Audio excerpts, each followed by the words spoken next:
Bonjour, bienvenue dans ce tuto. On se retrouve une fois de plus pour les outils d'Inkscape et aujourd'hui on va aller chercher nos polygones et nos étoiles pour faire des petites formes sympas. Donc voilà, on peut cliquer sur cet outil là ou alors sur la touche étoile et vous voyez là-haut il y a une barre de fonctions avec les polygones, l'étoile. L'étoile rajoute un paramètre de plus, une fonction de plus, à savoir le ratio des rayons. Et le polygone, voilà, en l'occurrence, ce qu'on va utiliser vraiment, ça va être les sommets, l'arrondi et le hasard, pas vraiment. Le hasard, on va pas trop l'utiliser parce qu'en fait, c'est la part de chaos qu'on a dans l'assemblage de ces segments finalement.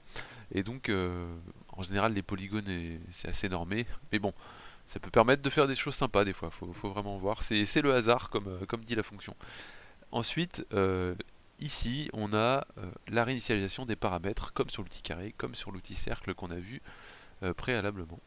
Voilà, là, l'outil étoile qui rajoute le ratio des rayons. On va commencer d'abord par l'outil polygone. Donc, je clique, je maintiens mon clic, je tire, voilà, je me retrouve avec un superbe polygone. Et là, je vais changer mes sommets, vous voyez. Et donc maintenant, si j'ai 8 sommets, j'ai un octogone. Si j'ai 6 sommets, j'ai un hexagone. Voilà, donc ça peut être intéressant. L'arrondi, disons qu'on part sur 5, ça va être le plus parlant. On part sur 5, je me remets un petit polygone. Arrondi, regardez, hop. Ça peut être sympa, 0,860, on arrive à ça. Et si je mets plus, l'arrondi est tel que finalement il dépasse vers l'extérieur.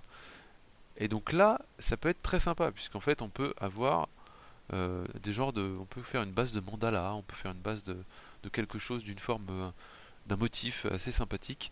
Et si je change le hasard, regardez, alors là, ça enlève complètement la structure, c'est du n'importe quoi. Bon, c'est à vous de voir. Moi, je l'utilise pas beaucoup celui-là, mais peut-être que vous trouverez l'utilité de cet outil-là. Donc, il est sélectionné. On va réinitialiser les paramètres et on se retrouve avec une étoile.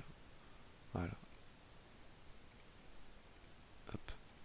Le polygone se transforme en étoile quand on réinitialise les paramètres. Bon, voilà. On passe sur l'outil étoile, donc sommet, même chose, on met 8 sommets par exemple, le ratio des rayons, on se retrouve avec quelque chose d'un peu plus arrondi, mais un peu plus arrondi de l'intérieur. Hein. Arrondi, voilà. Ça peut être sympa, ça fait un genre de splatch, vous savez, ou voire même un engrenage. Ouais, ça peut être un engrenage. Donc, on revient sur cet outil, étoile, là j'ai mis 8 sommets, donc on compte bien 8 sommets. Le ratio des rayons, c'est le ratio intérieur, et l'arrondi, c'est les pics, à savoir est-ce qu'ils sont arrondis ou non. Ouais, et ça peut être très sympa quand même. C'est vrai qu'on peut faire des choses très belles. Alors le hasard, toujours la même chose, c'est la part de chaos, donc là ça devient vite n'importe quoi. Et si on réinitialise les paramètres, on se retrouve avec notre étoile. Voilà, de base. Hop là. Donc avec les poignées, vous voyez, vous pouvez aussi gérer les choses. Vous avez toujours des poignées sur ces objets-là, et donc du coup vous pouvez gérer un maximum de choses avec. Hop, et là on a un shuriken. C'est très sympa quand même qu'outil.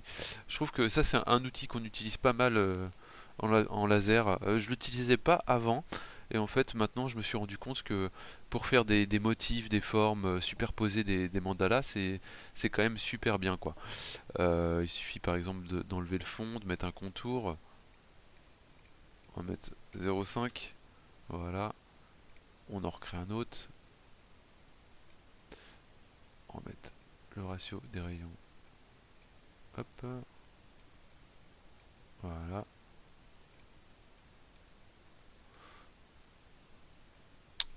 Hop. On est à combien? 87 par 87. On va mettre 60 par 60.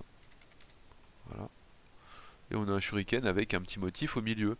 Et donc vite, on peut arriver à des choses très sympas. Ouais, ouais. Voilà pour l'outil polygone et l'outil étoile. Bah, dites-moi si vous avez des questions ou des choses à voir en plus, quoi. Donc je vous remercie et à bientôt.